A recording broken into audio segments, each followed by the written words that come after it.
Habaib datang ke Indonesia bukan untuk melas. Kami nggak diajarkan minta-minta, saudara. Jangan khawatir.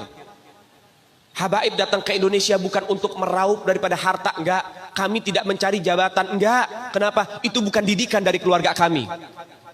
Didikan keluarga kami, lihat bagaimana Al-Habib Salim bin Ahmad bin Jindan, saya punya kakek, keluar masuk penjara. Kenapa bisa keluar masuk penjara? Membakar semangat perjuangan masyarakat Indonesia untuk merebut kemerdekaan, saudara.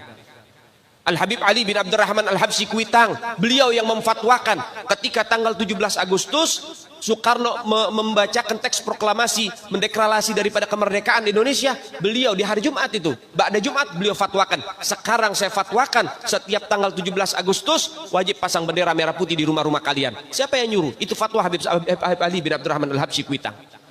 Bendera merah putih, siapa yang memberikan instruksi kepada Bung Karno untuk membuat bendera merah putih sebagai bendera Indonesia? Itu adalah fatwa Al-Habib Idrus bin Salim Al-Jufri Palu Al-Khairat.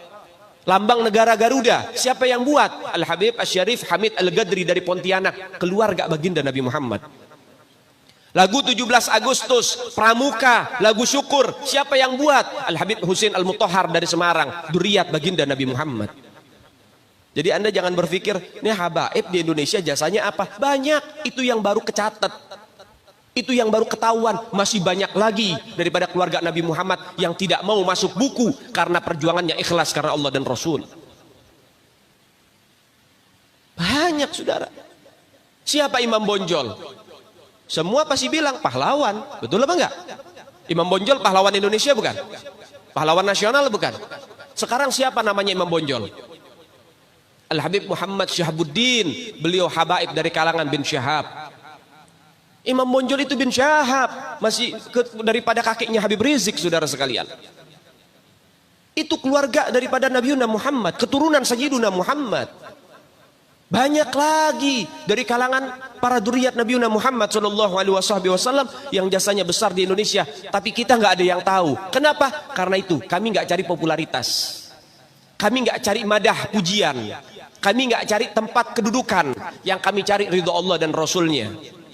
Sehingga hal ini perlu diungkap, saudara sekalian. Bagaimana keluarga Nabi Muhammad jasanya besar, dan umat ini harus dihubungkan kembali dan dieratkan kembali kepada keluarga baginda Nabi Muhammad. Ini akhir zaman, kita semua ngelihat kok bagaimana gencar-gencarnya di media sosial apa upaya untuk supaya memisahkan umat Islam dengan keluarga baginda Nabi Muhammad. Upaya keras supaya habaib dibenci ada di Indonesia. Mulai Habib dengan kiai diadu, Habib dengan ustadz diadu. Mulai ada hal-hal semacam itu. Apa? Dendam politik, saudara. Gak keluar dari situ. Karena dendamnya kepada Habib Rizik sehingga akhirnya demikian. Habib Rizik itu siapa? Keluarga Nabi Muhammad, keturunan Nabi Muhammad, cucunya Nabi Muhammad. Beliau bukan penjahat kok, bukan koruptor. Beliau nggak pernah bawa lari uang rakyat. Beliau nggak pernah ngerugiin negara. Beliau tidak pernah mencemarkan nama baik negara. Beliau itu bukan penjahat, saudara. Bukan penjahat. Apa masalahnya dia? Sehingga dicecar sedemikian rupa. Cuman masalah prokes doang 4 tahun, saudara. Berapa banyak di luar sana pejabat, aparat, bahkan rakyat yang melanggar prokes gak ada yang ditahan. Kenapa cuman Habib Rizik yang ditahan? Ini upaya untuk supaya umat Islam benci terhadap keluarga baginda Nabi Muhammad. Hati-hati, saudara sekalian. Nabi bilang, man mata ala bugdi ahlul bait mata yahudian atau nasranian. Siapa orang yang mati membawa benci kepada keluarga baginda Nabi Muhammad, dipastikan mati dalam keadaan Yahudi ataupun Nasrani, atau dalam bahasa daripada sederhananya mati dalam keadaan murtad. Sahabat tanya, wa in sama wa shalla ya Rasulullah, walaupun orang itu puasa, walaupun orang itu sholat, apa tetap hitung mati murtad? Apa kata Nabi? Wa in shamma wa shalla, walaupun orang itu puasa, walaupun orang itu sholat, kalau dia mati bawa benci kepada keluarga Nabi Muhammad, dipastikan mati dalam keadaan murtad.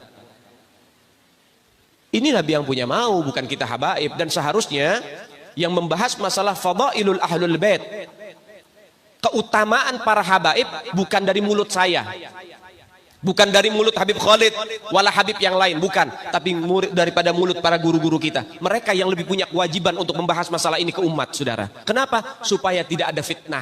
Kalau saya yang bicara begini akan ada pertanyaan, itu maunya Habib, itu maunya dia, itu mah dalil buat-buatan dia. Terserah Anda. Kita tinggal menyampaikan ini dalil, menyampaikan ini syariat.